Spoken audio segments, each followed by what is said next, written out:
Welcome to Sip with Summers, the podcast where we explore sex, intimacy, and pleasure. I'm your host, Jennifer Summers, a pleasure and intimacy queen, and a soon to be certified sex coach and clinical sexologist. Hey, everybody, welcome back to Sip with Summers. I'm here with Audrey today. Audrey, welcome to the podcast. I think I'm so excited to be able to talk to you today about some of the things going on in my life and in my world that can correlate with what you have going on your show. I love to hear that, and I'm so excited to dive in and hear all the things. Audrey, can you introduce yourself to our audience? Absolutely. So I am one of the hosts of Rule 42, Audrey. I am 40 years old, a mother of 7, 3 annoying dogs that like to bark when they're not supposed to, but I love them deeply. And I'm an entrepreneur. I own my own business as well as work for another business. I live between Connecticut, New York, and Florida at the moment. That is so cool. I know that I was a guest on your podcast. I had Yes. so much fun talking with all of you. My face hurt by the end of it because we were laughing so much. It's so important to be able to laugh about the things around you. That energy that you bring out directs the day that you have. Yeah, It's to be able to, and we had so much fun with you. So thank you thank so you. much for guesting on our show. Thank you. I'm so happy that you can come on here as well. For those of our listeners that aren't familiar with your podcast, can you explain what your podcast is about? Absolutely. So Rule 42 is that everyday life of two single or not single moms. I am a single mother. My partner is not. She has a partner.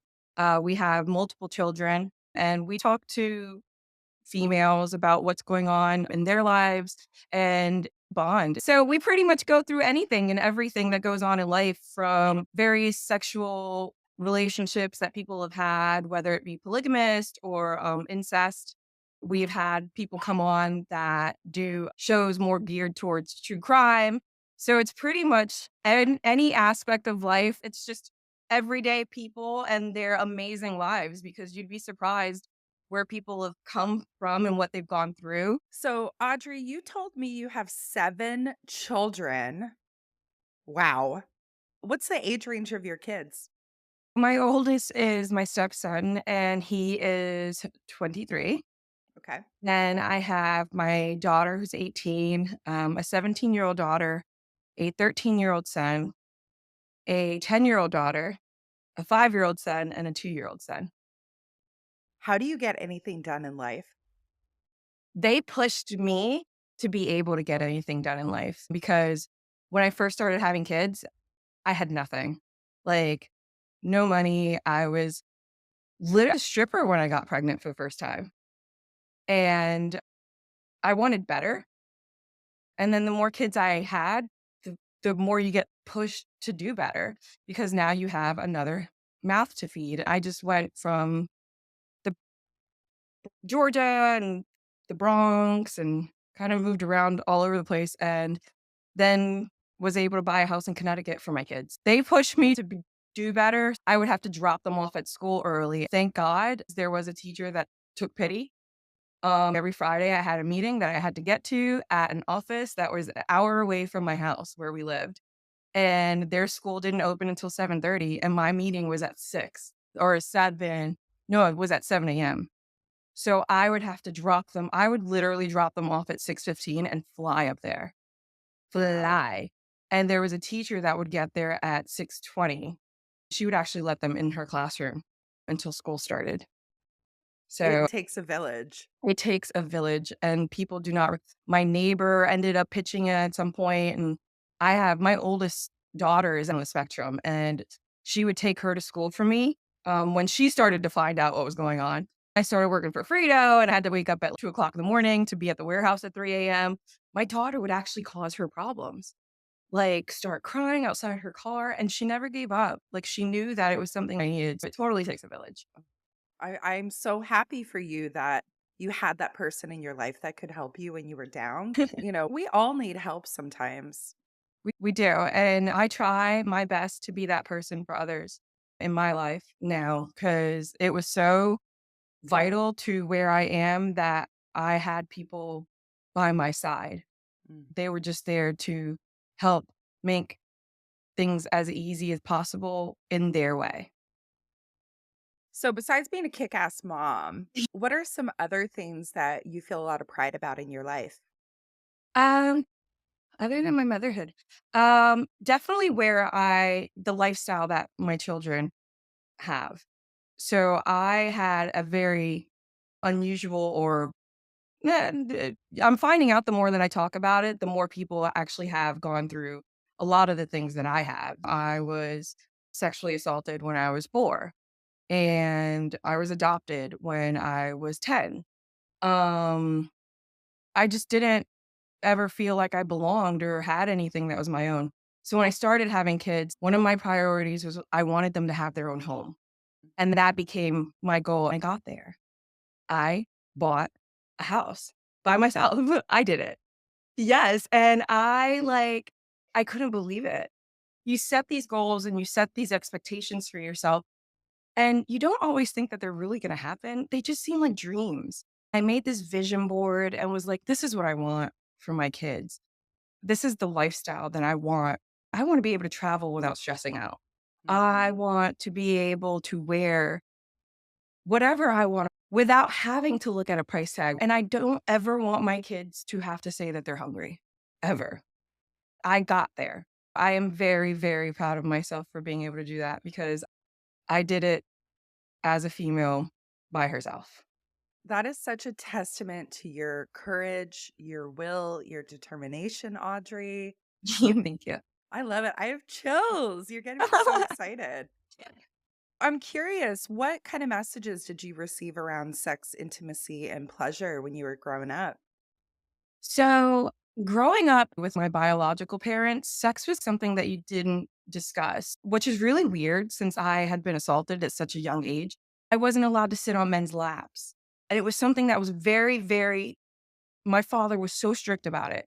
And it wouldn't even be that I would sit on their lap. I would be walking by and a man would sit me on his lap. I would go to get up and they'd be holding me there and I would get my ass kicked when they Wow. left. Yes. Oh, I didn't do it intentionally, and so when I ended up getting adopted, it was still family. It was just family that I didn't really know. I'd met them once for a day when I was, like, 5 or something. hmm. They did adopt me, and they were amazing, and, I'm very blessed to have had them in my life. It became an issue of, like, my now adopted dad would grab me on his lap and I would have a panic attack because I did not associate that with something that was okay. Sure. My father found out and beat me with the wires from back of a TV all Oh, the way upstairs to my room, not because a boy kissed me, but because he was black. Every experience and communication I'd had until I was adopted was very negative in terms of sex. Like it was something you just don't do. They definitely had us in the church. So it was all you don't have sex before marriage. We're Catholic. So it's all of that stuff, that Catholic guilt being pushed on you. Once I started having voluntary sex, I was very uncomfortable. Did not take my shirt off. None of it really made sense to me. Even though it was something I was willingly doing, I wasn't finding the pleasure that I thought you were supposed to. So it is what it is. It took a long time for me to get to a place where I was comfortable enough to start exploring. As a stripper, I was so uncomfortable with my body. I think a lot of women struggle with body confidence. And then when you add the sexual trauma on top of it, and all of those messages that you received growing up, plus the Catholic guilt and the shame around it, it totally makes sense that you would have that experience. So in my relationships, the intimacy part started to actually realize one, the value that I put on it, like way too much in the relationship. Like if I had sex and the guy didn't come, it was me. He was disgusted by me. He didn't like me. What was wrong with me? I also realized that I don't think a lot of guys were paying attention to satisfying me. And then once I got to a place where I had a partner that actually made me orgasm, I was like, holy shit. What was that? How do we do that again? And does that just keep happening? So Mhm. then it became, I wanted to know, like, wait a minute, because I'd heard of these things. I learned it in sex ed in school. I knew that this was something that was for a female body, but like, holy crap, this is amazing. So I don't know if that was actually something that just occurs as you get older, because I'm also finding the older that I'm getting, the more comfortable I am expressing what I want and asking my partner what it is that they're expecting from me and what I can do, because I have no clue what it feels like to have a penis. So all I can do is go off of you. I don't, sorry, don't use your teeth. Why not? Don't use the teeth on either. Hey, I have a little bit of a like thing with pain. So Well, hey, if you're into it, I'm all for it. There's no yeah, shaming on and this podcast. that's just it. I tend to like things a little bit rougher. So for me, I don't know what it is you want. And there are guys that are not comfortable with being rough with you because they're Mhm. just like, oh my God, you're so delicate, you'll break. Or I'm anemic, so I bruise easily. And they're like, oh, you look like I beat you. I'm like, once you're told. Hey, sometimes finding bruises the next day can be sexy. It can. You'll be like, oh, I remember how I got that. Yeah, yes, yeah, yeah. I found a bruise on me the other day and I was like, "Oh, okay." Like, it took me a second though. It's like, "Where did that come from?" And then it was that like, Yes. "Oh." It's seriously, people with ADHD tend to get bruises that we have no clue where the fuck they came from. We're bumping into shit all the time and falling, and we're like, "Why?" I don't know. But when you know where that one came from, you're like, "Yes, thank you very much." I love what you said about as you've gotten older, you have gotten more comfortable with your body. I feel like what I've seen in my work is as we age and we kind of settle into ourselves, we do tend to feel more comfortable asking for what we want and also just being more in our body to experience the pleasure. Absolutely. So, I am in a relationship that I've been in for about a year now. I'm 40. Mhm. And there are things that I am experiencing with him that I've never, ever felt, like, ever. I thought that squirting was a myth. It's not. I used to when I was younger, I would do drugs and stuff, so ecstasy was one of them, and let me tell you, sex on ecstasy was fucking amazing. The way it made your body feel was just, like, unparalleled.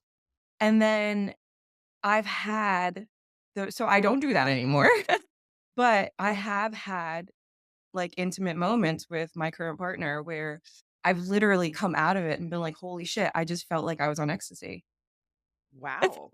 You're And like in he's ecstasy. Yes, my whole body will feel light and white, and I just don't wanna move, and every part of me that he touches sends shivers through my whole body, and I'm just like, "Holy shit, I have to leave your bed? What?" Do you think it's something that he's doing or something with you or something else? I think it's both. So, I think it's 1, he does not give up. So, Mm, again, because of the ADHD, but he also has it, we both kind of, like, can have sex for a really long time because mm. it's like a buildup, and then it's like, "Oh, squirrel." And then it's like, "Oh, shit, we gotta do it again." And then it's like, so we're constantly having to rebuild, and I think that's what it is, like, having a partner that's like, "All right, fuck it, we'll start over." And doing that over and over again, I think that's what leads to it because I've never had that. Mm. So if it takes him 3 hours to get my legs to start shaking, he's there for 3 hours. He is very committed, but I also had to open up, and a lot of it has to do with trust because it's sensations that your body's not used to. Because like the squirting, it you feel like that he's in this spot inside of you and it's just like expanding, but then all of a sudden you feel this sensation like you have to pee. But I had been told that already before, and they're like, "Get over that. It's not pee. You just have to go past that." And I think it was how dedicated he was to wanting me to feel the best that I could in our intimate moments Mhm. made me realize that, like, I can trust him. So, like, I don't have anything to be embarrassed or ashamed of because this is what he wants. This is a turn on for him. And once I realized that and, like, let go, I was like, "Holy shit, what just happened?" And I was really embarrassed the first time. I started crying. Mm. I was like, "Oh my god, that's so fucking embarrassing." And he was like, "No, that's hot." And I'm like, "No, that's not."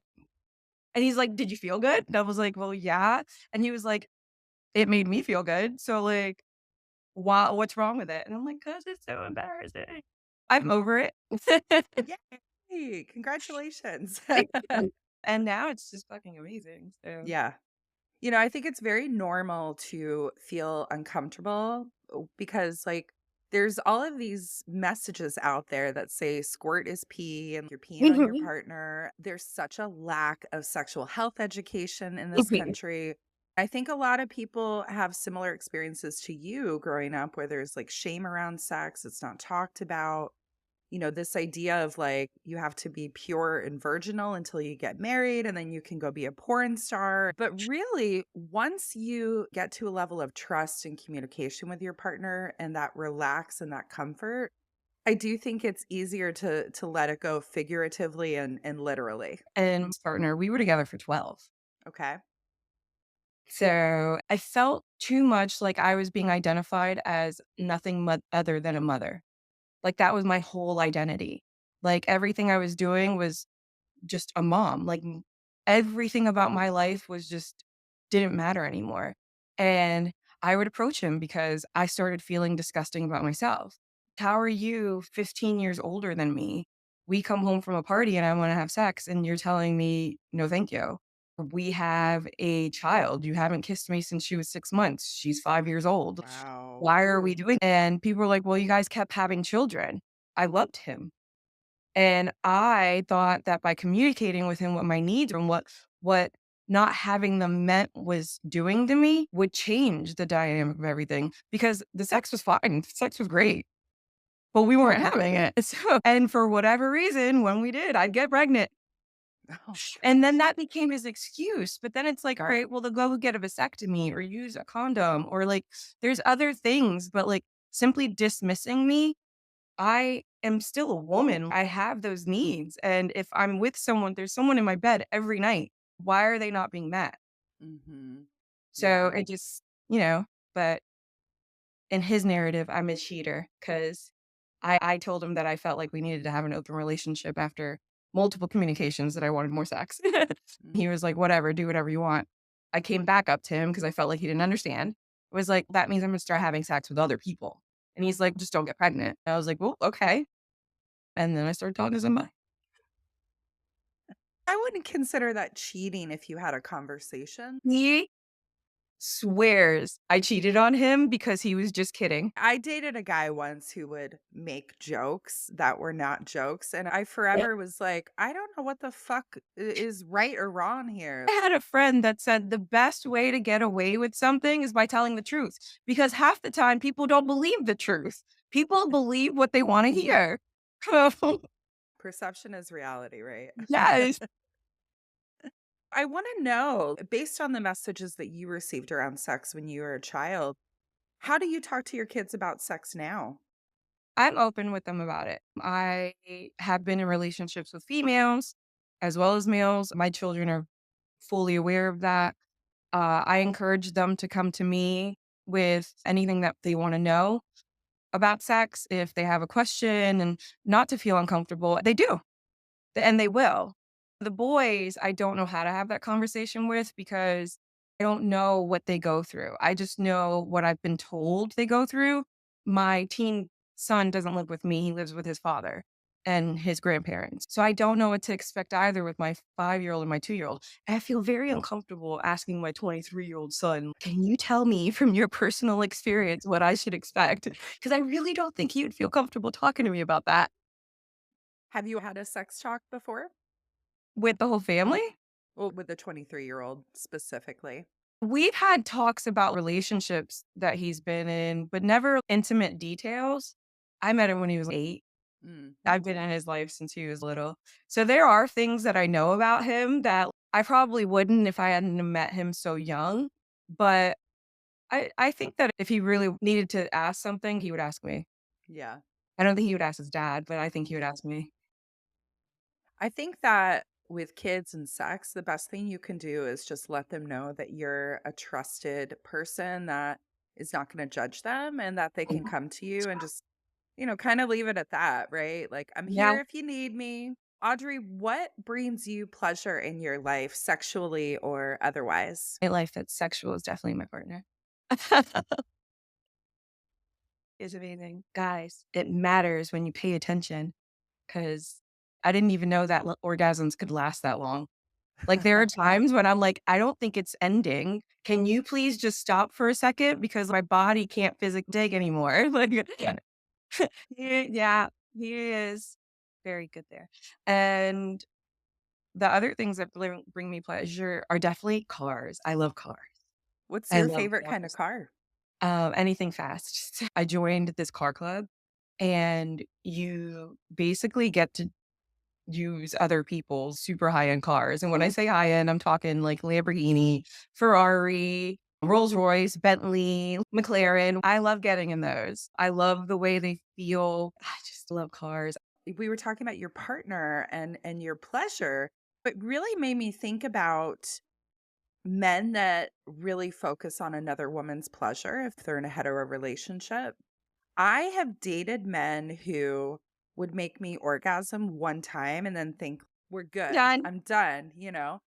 And then there's other guys that are making you orgasm until you're basically begging them to stop. And those are the kind of guys, that's the energy that us ladies need because we're capable of having back to back orgasms. Me? And Audrey, I feel like once I have one orgasm, I can usually keep them Oh, going if the person is doing what they need to do. an orgasm when you squirt is totally different than a clitoral stimulated orgasm. Hmm. So I've done one and then within maybe a minute done the other because Yeah, he just doesn't stop. Like he literally wants me to get to the point where I'm begging him to stop. that's so hot. It's so sad because we're so far from each other. So yeah, we try, but then with my kids and stuff, can't really be doing that stuff. You gotta wait for them to like Yeah. around or sleeping or no, yeah. When you think about it, if you don't get as much time together and it's harder to fit it in, I love that he's so focused on your pleasure because I imagine the buildup must be crazy for y'all if you don't get to see each other all the time. Oh my God. So the last time I saw him, I wasn't expecting anything to happen. I knew he wasn't feeling good. It was a super late flight. He'd been working all day. Then he was coaching and then he got on a plane and came to me. Maybe he got to me just after midnight. We're in bed and I am falling asleep. He just starts kissing me. Oh, And I'm like, okay, oh, we're going to do this. So we've totally kissed each other, facing each other, and fallen asleep that way. I was like, oh, we're having one of these moments. We're going to fall asleep like this. And now I'm like, really like, oh, I don't think we're going to sleep anytime soon. I won't be tired. And I didn't say a word. He just pushed me over and just started doing his thing. And it wasn't even about him, it was completely about me. And we were there for a long time. I got there a lot of times. And I finally had to tell him, you got to stop. It's like 3 o'clock. We got to go sleep. yeah. And the next day, he was like, babe, my head was pounding. It hurts so bad. And I was like, oh, what were you doing? He was like, "You were having so much fun." I did, I did. Wait, I'm he like, how started it, I amazing. had no clue. Yeah. I mean, again, we're not mind readers, but for any guys that are listening to this, if you have a headache, take care of yourself. My best tip to you is give your partner so much pleasure until they beg you to stop, because that is like hashtag goals. Can't stand up because my legs won't work. Yeah. Yeah. They won't Oh, stop drinking. I might need They've to call my literally friend called after him. this. I've called him from the bathroom and been like, "Babe, I don't know if I can get up. You might need to wait a minute." Because I also won't allow him in the restroom. So even though we have all of these things and that I can be around him without any clothes on, which was a big issue for me, I just felt so torn down by the last relationship I was in. I really thought I was just disgusting.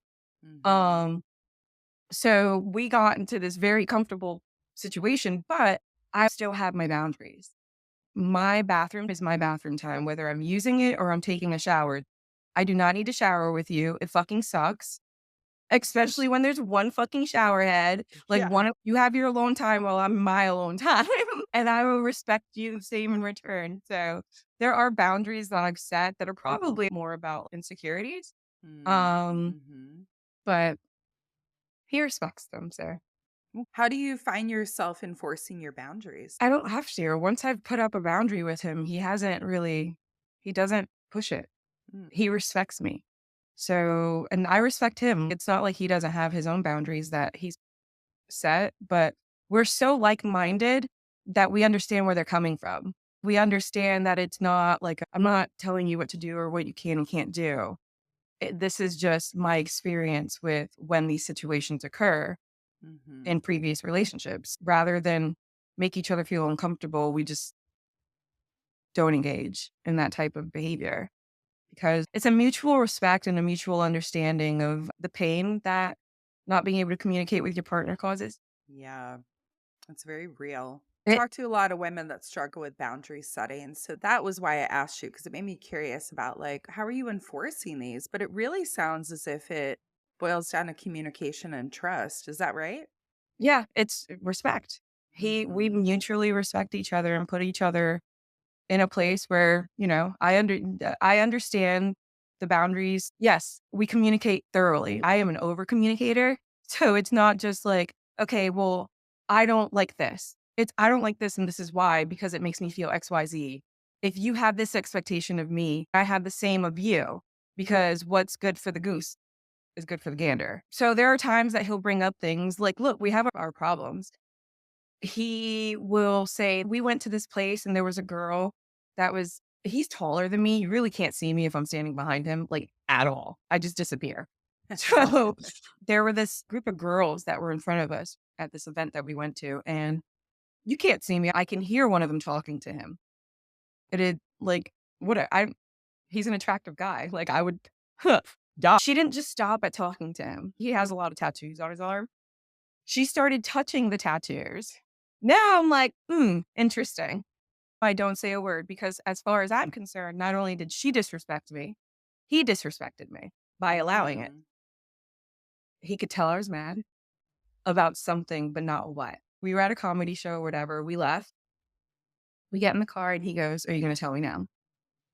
Tell you what, why are you mad at me? Because if I was standing there and a guy started touching my tattoos that I didn't fucking know, you would punch the motherfucker in the face. Instead, you just let the bitch touch you. Yeah. And he felt so bad about it that I kind of feel bad now because we'll be out and a girl will talk to him. And as they're talking, he's stepping backwards. Like now he's terrified of people. And I'm like, wait, no, that's not what I meant. There's also got to be a balance in the communication. Yeah, that's true. It sounds like he's showing you that he has a ton of respect for you, but to the extreme. But I think that's where the whole like him being able to go on for so long, pleasure, because he is about pleasuring you. And if part of that pleasuring is happiness, then he doesn't want to see that stripped from you. And to be the one that made me feel something that was not loved makes him feel awful. Mm, And me too. So we're mutually like that. It works. yeah. Yeah. If he were nicer to each other, a lot more people would be like this. Just saying. Do you have any projects that you're working on right now that you'd like to share with our audience? I'm always working on. We are going to start filming more studio type stuff. We have not fully come out with the name for that. It will be on YouTube and I guess TikTok because that's another platform that's becoming whatever. But that is something that should be happening once I move back up to Connecticut, which will be at the end of this summer. Oh, That's a project that I have in the works. I have also been discussing with someone starting a party planning business. I go over the top and people love all the things that happen at the events that I throw. That why not? I'll do it for other people too. that's so fun. I mean, having multiple streams of income in the world today is just like super vital. I just don't Oh, think we can absolutely. really survive with one job. No, And then also with your kids, you got a lot of mouths to feed. So I for have our sure. heating and air business with my brother in Georgia. I have so many going on. I love it. Entrepreneur. That's Absolutely. great. I have a lot of mouths to feed and a very expensive car habit. Is there anything that we didn't talk about today that you want to share with the audience? To anyone that's listening that has had any kind of experience with sexual trauma, it is not your fault. And I know that you hear it a million times and don't believe it, but it's not. You are a victim and still do experience things because of it. But it's also something that can make you so much stronger and so much more resilient because people have tried to take from you. As long as you don't give them that energy, then they can't take shit from you. Mhm. And you don't have to stay in that role for me. It's so much more important to just thrive and go into the next day knowing I'm just going to be a better version of who I was yesterday and try harder because hopefully you'll get those real life experiences. Those memories are so important. So you want to start building the bright memories and you can. I love it. Thank you so much for being a guest on the podcast today, Audrey. It was so fun to chat with you. Thank you for having me.